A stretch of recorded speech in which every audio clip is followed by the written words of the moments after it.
ఆంధ్రప్రదేశ్లో తెలుగుదేశం కూటమి ప్రభుత్వం అధికారంలోకి వచ్చి చంద్రబాబు ముఖ్యమంత్రిగా ప్రమాణ స్వీకారం చేసిన తరువాత గత 5 ఏళ్లుగా రాష్ట్రం మొత్తాన్ని ఆందోళనకు గురి చేసిన రాజధాని అమరావతి, పోలవరం నిర్మాణం, విశాఖ ఉక్కు ప్రైవేటీకరణ, ల్యాండ్ టైటిలింగ్ యాక్ట్, ఇసుక విధానం ఇలా ఒక్కటొక్కటిగా పరిష్కారం అవుతున్నాయి. ప్రజల ఆకాంక్షలకు అనుగుణంగా వాటి విషయంలో నిర్ణయాలు అమలులోకి వస్తున్నాయి.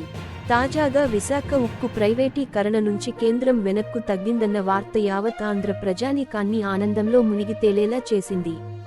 విశాఖ ఉక్కు ఆంధ్రుల హక్కు అంటూ పోరాడి మరీ సాధించుకున్న విశాఖపట్నం ఉక్కు కర్మాగారాన్ని ప్రైవేటు పరం చేయడానికి కేంద్రం నిర్ణయించుకోవడంపై రాష్ట్ర వ్యాప్తంగా ఆందోళన వ్యక్తమైంది.